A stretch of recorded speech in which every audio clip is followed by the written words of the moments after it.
Imagine losing your dad, only for his widow to become a venomous enemy, breaking into your home to steal what she believed was her inheritance. You think that's wild? Just wait until you hear what my father, even from beyond the grave, had planned for her. Okay, so I'm 24, and what I'm about to tell you, it just happened to me. It's still raw. My dad, Theo, was a pretty successful movie producer. We weren't just comfortable, we were wealthy. He met my mom when they were both my age, 24, and they rushed into marriage because I was on the way. But then, a tragedy I still ache for. My mom, she died right after giving birth to me. Just like that. My dad raised me alone for almost 10 years. He had plenty of offers from attractive women, I'm sure, but he always prioritized me over any personal relationships. I truly cherished that. We moved to a film-centric city when I was 12 after my dad had really built up his fortune. But that move? It was tough. I was bullied relentlessly at school. Seriously, those kids were mean, especially about my clothes, because my dad, bless his heart, had terrible taste for a preteen. The bullying escalated, and one day these two boys actually pushed me down some stairs. My dad got called, but he was so consumed by work, so impossibly busy, that he couldn't even make it to meet the bullies or their parents. He was always there for me, but rarely present with me. That's when he made the decision, sent me to live with my grandparents. He wanted me to adjust to be safe. My grandparents? They were absolute angels, truly, raising me like their own child. My dad would visit on holidays for family events, but that was the extent of it for the next 6 years. So, yeah, it's safe to say we grew pretty distant. I felt abandoned. When I was 15, I noticed hushed whispers between my grandparents about my dad. I confronted them, secretly hoping he'd finally take me back. But the truth? A bombshell. My dad had eloped, marrying a woman he met on a film set, Lisa. And get this, they were visiting the next day. I was furious. He started a new family after what felt like abandoning me. I pouted, but I had no say. When Lisa stepped into my grandparents' home, I felt it, an unsettling, fake vibe. She acted overly sweet for my dad's benefit, but honestly, I was glad I wasn't living with him anymore. I couldn't imagine being around that. She was a divorcee with 2 kids I might meet if I visited my dad's mansion. My dad did ask if I wanted to move back, but I flat out refused. The hurt of abandonment was too fresh. They left, and my grandparents and I all agreed. Her niceness was an act. Years later, I worked my butt off for film school. I got into the best one, but it was in my dad's city. My dad, ecstatic, offered to pay and have me stay at the mansion. I laid down the law. I'd come, but I wasn't going to be kept tabs on. He agreed, but I was still wary. My grandparents finally persuaded me to accept the college. He and Lisa insisted I visit, so I did. Walking into my dad's mansion, it was like a stranger's house. Pictures everywhere, Lisa with her kids, some with my dad, but no trace of me. My dad looked thin, pale. It worried me. I declined his money and chose the dorms. As I left that afternoon, I ran smack into Lisa's kids, James and Jake. My blood ran cold. It was them. The bullies who pushed me down the stairs. My mind raced. Should I tell my dad? But I barely knew him. How would he react? I called my grandparents. They told me I'd done the right thing by keeping quiet. Dropping that bomb now could destroy what little relationship I had with him.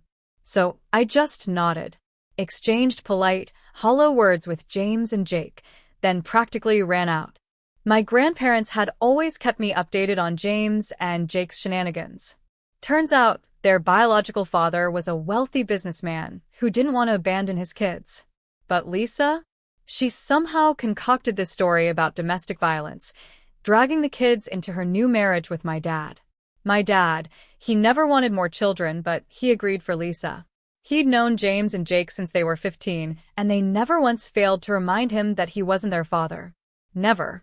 He poured money into them, gave them everything he could, only for them to berate him, insult him, right to his face, even in front of family. And I later learned that their hostility was a huge reason why I was kept away from him all those years. Lisa? She should have stepped in, helped them adjust. But she just didn't care. It was all about her. This constant disrespect chipped away at my dad. Their marriage, it was dicey from the start. But with me finally in the city, I think my dad felt he had someone he could trust. He started dropping hints about his relationship with Lisa, telling me how she was spending a fortune on her kids, supposedly promoting their careers. He felt it was a scam. I didn't want to meddle, so I just listened to him rant. But it was clear, even then, their marriage was a ticking time bomb. During my college years, I'd visit my dad and his family on weekends, but I never felt welcome. So I stopped. Then, a devastating blow. My dad was diagnosed with late-stage, aggressive cancer. Only a few years left. Seeing him in such pain was agonizing, but what truly broke my heart was how utterly miserable he was in his marriage. Even though Jake had landed a small recurring role in a sitcom because of my dad's connections, those kids never, ever treated him like a father. I watched him try so hard to connect, only for them to see him as an ATM. And Lisa? She never saw a problem with it. By the time he was truly on his deathbed, Lisa had practically abandoned him. She stopped visiting him in the hospital, barely showed up. My dad, during his final days, he cried to me. He felt abandoned by his wife and his stepchildren. Even though we weren't super close, his raw pain, his loneliness, it was unbearable. I even tried to talk to Lisa, to plead with her to look after him. Her response? Insensitive beyond belief. She said she'd rather look after her future than wait for someone to become past. That woman, she was truly one of the worst people I've ever met. My dad passed away soon after I finished my course. At his wake, Lisa made a token appearance, maybe 15 minutes, and only when the industry bigwigs showed up. Her sons? They didn't even bother to show their faces. That day, I made a silent vow. These people were not my family. Not ever. I was ready to pack up, move to another state, start my own film career. I was literally planning to leave a week after Themi Dad's lawyer began to read the will. My father, before he died, had left me almost 70% of his entire estate, including the mansion. He left 20% to my grandparents and a mere 10%, plus a city condo, to Lisa and her children. Then, the lawyer delivered a final message from my dad to me, a heartbreaking apology for not being the father he wake. Then, the lawyer called. My dad's lawyer. I was summoned to the mansion at the earliest. When I arrived, Lisa and her kids were already there, sitting impatiently, their faces practically screaming, "Where's our money?" Wished he could have been. I was completely overwhelmed, tears welling up. But the true shock. That hit Lisa and her kids like a freight train. Lisa shot me a look of pure, unadulterated rage before storming out of the mansion. I immediately asked the lawyer, "What happens now?" He calmly assured me I had nothing to worry about. Whatever those three tried to do next, he said, would undoubtedly be illegal. I canceled my plans to leave the state. I had a home now, my home. Shortly after, I called Lisa. I told her to collect her and her kids' things. This wasn't their home anymore. Of course, she was furious. She asked me, voice dripping with venom, "Why are you being so cruel? Don't you know what we're going through?" I smiled. A genuine smile. And I threw her own words right back at her. I'd rather look at the future than my past. She hung up on me. Cut her own call. She got a taste of her own medicine. For days, I got nasty texts, but honestly, after everything she'd done, I savored her misery. That weekend, I visited my grandparents to tell them everything. They weren't as shocked as I was. They'd suspected Lisa's intentions for years. But they were absolutely thrilled to see her getting her comeuppance, especially after how she treated my dad in his final days. It was a good, cathartic weekend. I drove back to the city, only to find the mansion's front door wide open. My heart pounded. Burglary. I immediately called the cops, and then my dad's lawyer. He was really the only person I fully trusted. The police arrived. Inside, they found them, Lisa and her kids. They had broken into my house while I was gone. They were acting so incredibly stupid, rambling about how it was their home, and no one could kick them out. They even had the audacity to accuse my dad's lawyer of forging the will, claiming he'd conspired with me. Theo, Lisa's dear husband, James and Jake's father, they wailed, would never do them so dirty. The cops, frankly, were disgusted by their childish behavior and were ready to arrest them on the spot. But then, my dad's lawyer stepped in. He asked me not to press charges just yet. He had a better plan. I was skeptical, a knot forming in my stomach, but I trusted him enough to agree. He pulled the officers aside, whispered something, and they left almost immediately. Then he invited me, Lisa, and her kids inside. He told us to wait while he retrieved something. I was terrified, left alone with them. They were still seething, berating me, accusing me of fraud. But Lisa, cunning as she was, knew better than to risk assault charges. So we sat there, simmering, waiting. Then, my dad's lawyer reappeared, carrying a small, unassuming box. What he told us next. Nobody, and I mean nobody, saw it coming. My dad, brilliant, conniving dad, had known for a while that Lisa was cheating on him.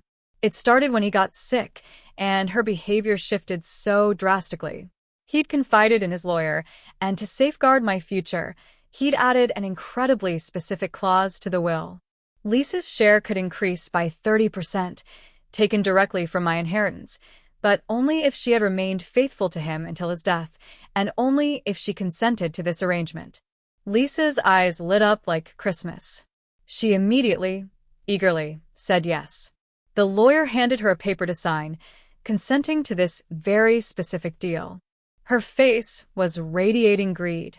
What she didn't realize, what was about to hit her like a ton of bricks, was the fine print. This arrangement also stated that if Lisa was found guilty of cheating, with undeniable proof, she would lose even the initial 10% she was originally bequeathed.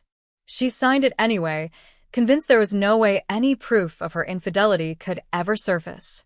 Once she'd signed, and everyone was clear on the arrangement, the lawyer pulled out a pen drive and a stack of photos from his box. He handed the photos to me, then plugged the pen drive into his laptop. My jaw dropped. Dad had secretly installed a CCTV camera in the living room. Not only did it capture Lisa with another man in our house, but it recorded intimate situations. Undeniable proof of her cheating throughout their marriage. The photos he'd given me? More evidence. This sounds like something out of a movie, right? Well, Dad was a movie producer. He learned a lot from his career. Lisa, her face draining of all color as she watched the footage, finally understood what she had signed. She realized she now had nothing. Her face went pale, then she erupted, throwing an absolute hissy fit. "This is unfair," she shrieked. "You should have told me the proof existed." The lawyer, cool as a cucumber, pointed to the ceiling. "Even this conversation," he stated calmly, "where the clear rules of the will were laid out, has been recorded by the CCTV camera right behind you." He told her to go pack her things and leave the condo she was given. James, finally, grabbed his mother, and they stumbled out, knowing they were completely, utterly defeated. Before leaving, my dad's lawyer advised me to prepare for a court case, because he knew Lisa, and to change the locks immediately to prevent further break-ins. I took his advice to heart. The moment he left, I called my grandparents, practically breathless, telling them every dramatic detail. They decided to come stay with me for a few days, just to make sure I was safe. Just 2 days after that unbelievable showdown, my dad's lawyer called it. Lisa, with her kids in tow, went straight to her own legal team. They decided to sue me for a bigger piece of the inheritance. Can you believe the audacity? Her claims? That she was deceived into signing the contract, and that my dad's will wasn't even his true wishes, but signed under duress. I still can't fathom how she thought she'd prove such wildly exaggerated claims, but my lawyer assured me our case was solid. Still, the stress was immense. Not content with just messing with me, Lisa then tried to manipulate my grandparents. She actually went to them, trying to convince them to side with her.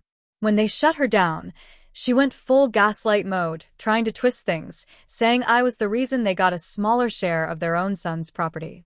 For a moment, my grandma actually wavered, but my grandpa, bless him, he stood firm by my side. Her manipulation tactics crumbled. I even offered the mansion to my grandparents, showing Lisa just how little I cared for her schemes. After that, Lisa called me, her voice filled with threats. I didn't hesitate. I filed for a restraining order, and I got it. This whole inheritance battle was supposed to be a private legal matter. But my very smart stepmother, Lisa, decided to take her sob story to the entire film fraternity. She cried wolf, claiming her dead husband had pressured her into giving everything to me and that we had plotted to leave her destitute.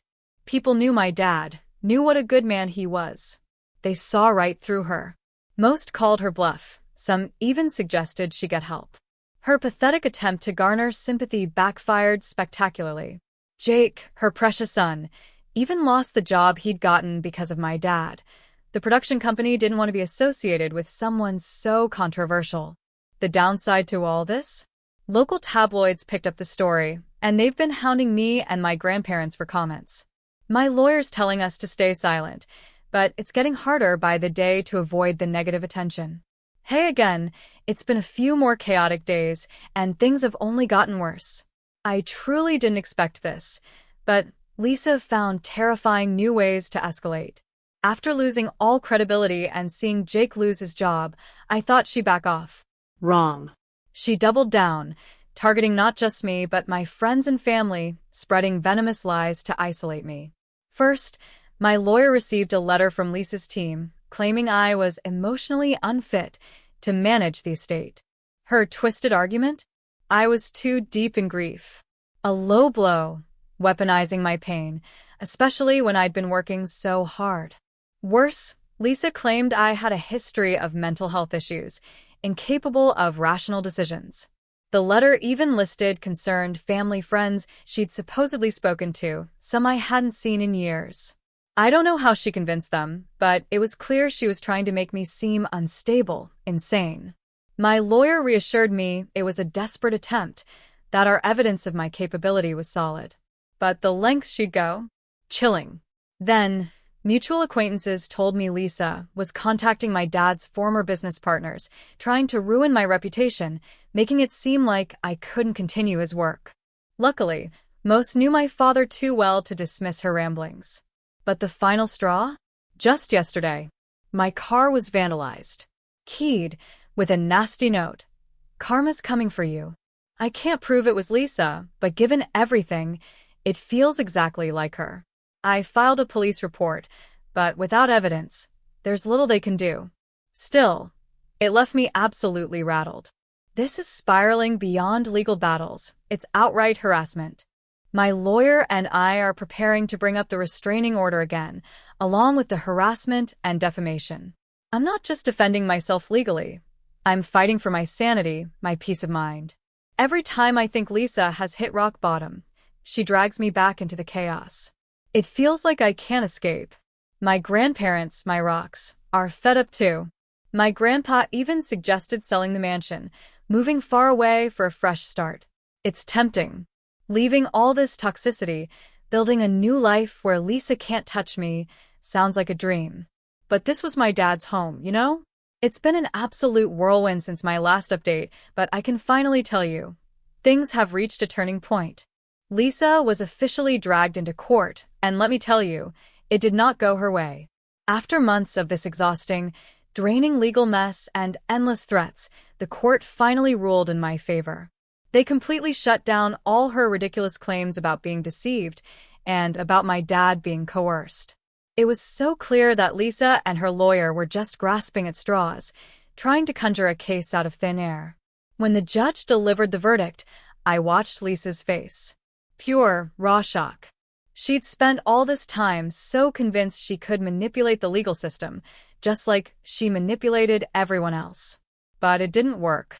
What happened next was even more chaotic. Right there, in the courthouse hallway after the hearing, an intense confrontation erupted between Lisa and her sons, Jake and James.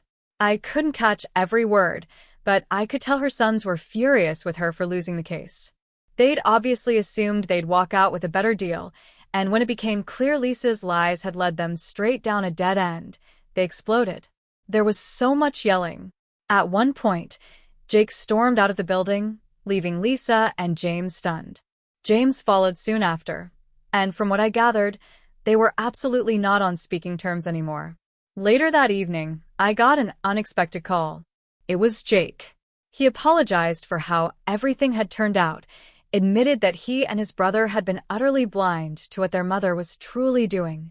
He even went as far as to say Lisa had manipulated them for years, making them believe my dad was the villain when she was the one causing all the problems.